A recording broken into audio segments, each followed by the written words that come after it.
"We won't waste a cent on her." Dad's voice cracked across the dining hall like a whip, his words sharp enough to slice through the air. My uncles and aunts froze, forks hovering above their plates, eyes darting to me. Mom didn't stop. "There." She leaned back in her chair with a smug grin and added, "Her husband can pay, if he exists." The table erupted in awkward laughter, the kind that wasn't really laughter at all, more like nervous clapping at a cruel performance. Before we begin, drop a comment and tell us where are you from and from which city you're watching our videos. And after watching the whole video, don't forget to tell us, what would you do in this situation? Be honest. Tell me in the comments below. We read every comment. Let's begin. I sat there, hands folded in my lap, my nails digging into my palms, so hard I nearly broke skin. My cousin Amy whispered, loud enough for the others to hear, "Does she even have one? Maybe she made him up." A round of chuckles followed. I lifted my chin, refusing to let my face betray the heat crawling up my neck. I didn't argue. I didn't beg. Instead, I gave them the smallest smile, calm and deliberate. That smile silenced them for a moment, because deep down, they couldn't understand why someone humiliated wouldn't defend herself. Dad sneered, mistaking my silence for defeat. "Good," he muttered, clinking his glass. "At least she won't drag us into her mess anymore." But inside me, the silence wasn't defeat. It was fire. That night, I lay awake replaying every sneer, every chuckle, every dismissive glance. I thought about all the years I'd swallowed their mockery, all the times I'd been their easy target because I wasn't loud, because I didn't boast about what I had. They thought my quiet meant I had nothing. Morning came too quickly. Sunlight, streaking across the curtains, and the house was still buzzing with relatives who'd stayed the night after the so-called celebration. My father's voice carried down the hall, bragging about how he saved money canceling the useless banquet. My mother's laughter followed, sharp and satisfied. And then, 3 sharp honks cut through the chatter outside. The relatives shuffled toward the windows, confusion painting their faces. A black car, sleek, polished, the kind they'd never dream of renting, rolled up the driveway. The chauffeur, in a crisp suit, stepped out with precision, his posture commanding attention.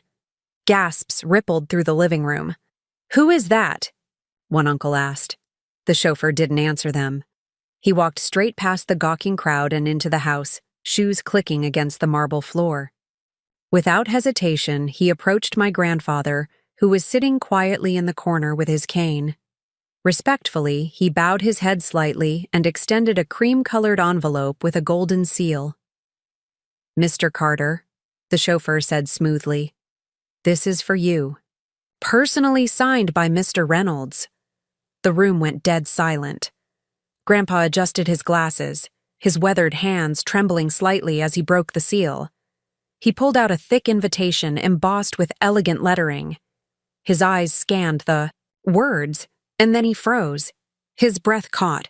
Slowly, he looked up at me, his voice cracking with disbelief as he whispered, "This is from your husband?" The room erupted. My mother's smirk collapsed. My father shot up from his chair, his face drained of color. My cousins swarmed like vultures, desperate to see what was inside the envelope. I stood, calm and composed, my heart hammering in my chest but my face unreadable. I looked directly at my parents, their mocking words from last night still echoing in my ears. "Yes," I said softly, but firmly. "From my husband." And in that moment, I saw something I'd never seen before in their eyes: fear. The air felt heavy, as if the house itself had stopped breathing. Grandpa held the embossed invitation in his frail hands, his lips moving silently as he reread the words. Every eye in the room was fixed on him, but no one dared speak first. Finally, his voice broke the silence, measured, serious, and trembling, with authority. "This is no ordinary banquet invitation. he said, looking at the golden lettering again. It's from the Reynolds estate, signed by your husband, Alexandra. The weight of his words crushed the smugness out of the room. My mother's smile faltered, her hand frozen around the glass of juice she hadn't lifted yet. Dad cleared, his throat trying to disguise his sudden unease. Reynolds? He scoffed, though his voice cracked. There are plenty of Reynolds out there. Could be anyone. But Grandpa shook his head firmly. No, not just anyone. The Reynolds family is one of the most influential in the state. Old money. Old power.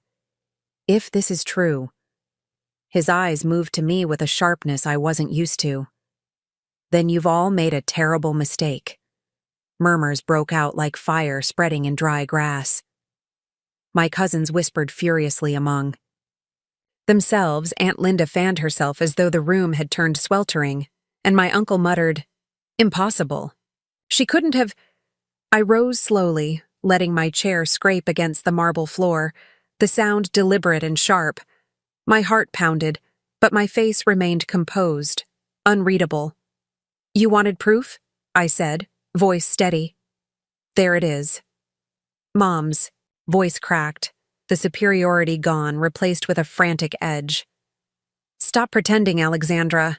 Some printed card with a fancy seal doesn't mean anything. Anyone could have made that. She turned toward Grandpa, her tone sharpening. Dad, don't fall for this. The chauffeur, still standing near the doorway with perfect posture, raised an eyebrow. Without a word, he pulled out his phone, tapped a number, and put it on speaker. A crisp male voice answered almost instantly. Mr. Reynolds's office, the voice said. The chauffeur spoke calmly, every syllable clear. This is Daniel, confirming the delivery of the invitation to Miss Alexandra Carter's family. There was a pause, then the voice replied, Confirmed. Mr. Reynolds personally requested it be delivered this morning. He'll see you all at the estate this evening. The call ended. The silence that followed was deafening. Dad staggered back as if someone had punched him. His complexion had gone pale, his arrogance dissolving into panic. Estate? This evening? His voice was barely a whisper. Amy, the cousin who mocked me the loudest, swallowed hard, her face drained of color. Wait! Are we supposed to go there? My eyes locked with hers, calm but cutting. You weren't invited. My husband signed it. For me. And for Grandpa. That sent a shockwave through the room. Grandpa's brows furrowed, his cane tapping against the floor as he looked at me intently. Why only me? He asked. I walked closer to him, lowering my voice so that it carried weight, not volume. Because you've always been the only one who never mocked me when the others did. He respects loyalty. Grandpa's lips tightened, pride flickering in his weary eyes. Around us, the family's whispers grew frantic, like buzzing flies circling a wound. Mom suddenly snapped, slamming her glass down so hard the table rattled. Enough of this nonsense. If this man of yours had real power, why didn't you flaunt it sooner? Why hide him? Her words stung, but not the way she intended. I turned to her, my expression calm but laced with steel. Because unlike you, Mother, I don't measure my worth by parading wealth. I wanted a family who loved me for who I was, not what I had. But I see now. You were never that family. The truth hit harder than a slap. Her face reddened, and Dad sputtered like a man drowning. You think you can talk to us this way just because some man signed a piece of paper? No, I said, coldly, my eyes drilling into his. I can talk this way because you canceled my banquet and humiliated me in front of everyone. You mocked me. You told people I didn't matter. But now, the very man you dismissed as imaginary has given you more reason to fear him than you'll admit. The chauffeur finally spoke again, his tone professional but carrying an edge that left no room for debate. Miss Alexandra, the car is waiting. Mr. Reynolds instructed me to bring you and Mr. Carter only.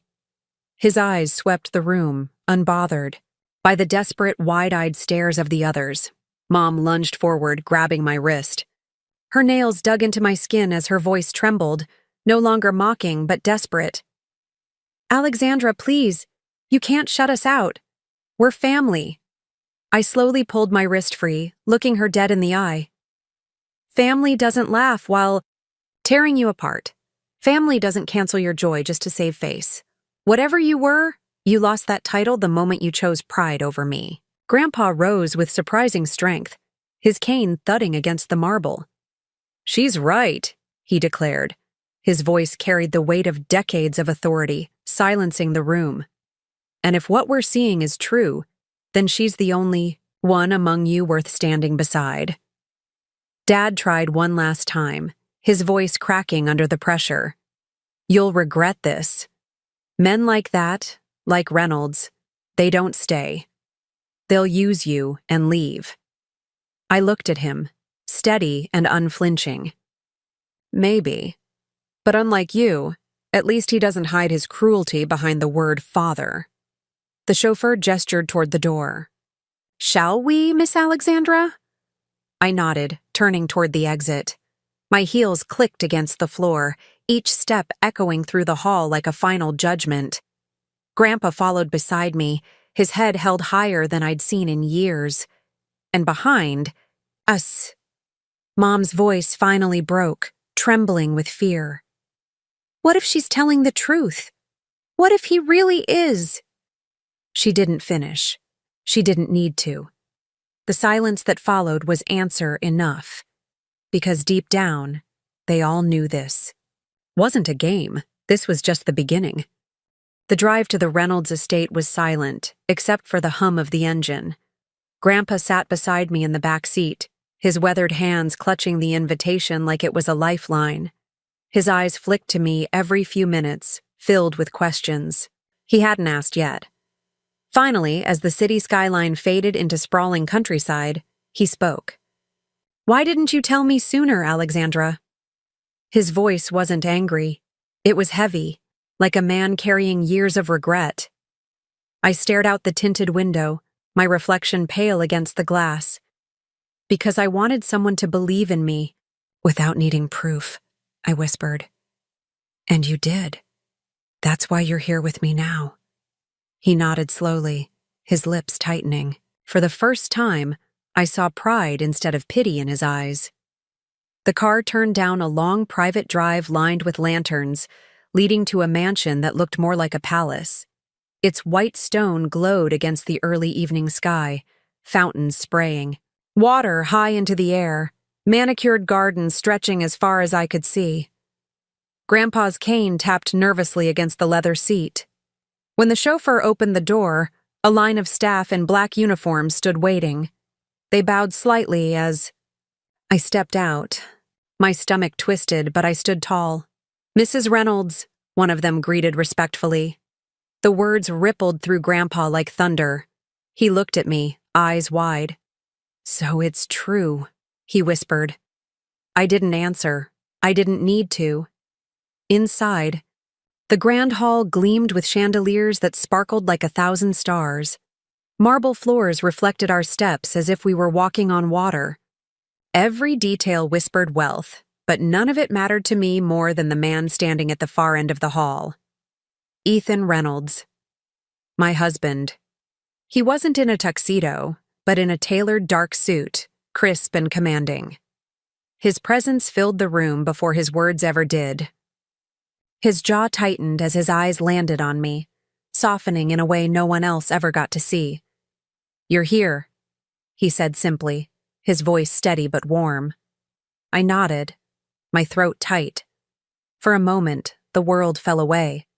The sneers, the humiliation, the laughter. None of it mattered in his gaze. Grandpa leaned heavily on his cane, whispering, "You married him?" His disbelief wasn't contempt, it was awe. Ethan crossed the hall in long strides, his hand brushing mine, grounding me. "Yes," he said firmly, answering for me, "and I intend to make sure no one ever questions her worth again." Before I could respond, one of the staff approached with a phone in hand, whispering urgently. Ethan listened, his expression darkening. He turned to me, his jaw sharp. "They're outside," he said. My chest tightened. "Who?" He glanced toward the doors, where voices echoed faintly even through the thick walls. "Your parents, and the rest of them." Grandpa's head whipped toward me, disbelief flooding his features. "They followed us?" Ethan's lips curled into something between a smirk and a promise. "They won't get far without an invitation." We stepped toward the massive glass doors, and there they were.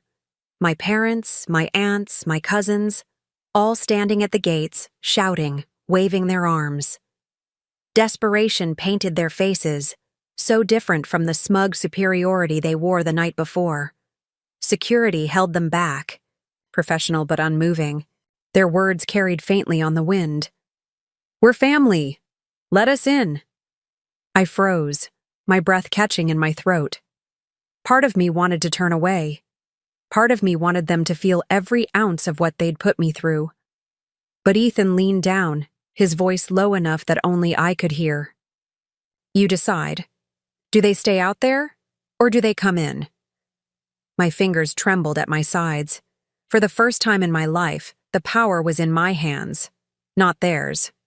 Grandpa looked at me, his eyes steady. "Whatever you choose, Alexandra. Sure it's for you, not them." I stared through the glass at the family who had mocked me, canceled my banquet, laughed at my silence, and now, stripped of their arrogance, they were begging for a place at the very table they'd once denied me. The decision would define everything, and I knew, when I opened my mouth, they would never forget what I chose. The shouting outside grew louder, echoing through the estate gates like the cries of beggars at a palace door. My mother's voice pierced through, frantic and desperate. "Alexandra, we're your family. Don't do this." For years, those words, "we're your family," had been twisted ropes they used to bind me, to silence me, to remind me of my place beneath them. But now, standing behind reinforced glass, with Ethan's hand resting protectively at the small of my back, those same words sounded hollow. Ethan leaned closer, his voice a low current of calm power. "Say the word, and they're gone." Chest rose and fell, the weight of choice pressing down. Grandpa, steady on his cane, watched me with unblinking eyes. He didn't interfere. He didn't plead. He knew this wasn't his decision to make. It was mine. I stepped forward, heels clicking against the marble until I stood at the threshold. The guards opened the doors just wide enough for my voice to carry out. My parents' faces snapped. Toward me, relief flooding them as if they truly believed I would save them from humiliation. I let the silence stretch, my eyes sweeping across every familiar face. My mother, trembling but still trying to stand tall. My father, jaw clenched in defiance, masking fear. My cousins, wide-eyed and whispering among themselves. Finally, I spoke. My voice was steady, cold, but not raised. "Last night, you canceled my banquet. You mocked me. You laughed when I was silenced. And now you stand here, begging for entry into the very life you once dismissed." Dad's face twitched. "We didn't mean it like that. You know how families joke." I cut him off, sharp and unwavering. "That wasn't a joke. That was cruelty. And you enjoyed every second of it." Mom's mask cracked, her voice breaking as tears welled.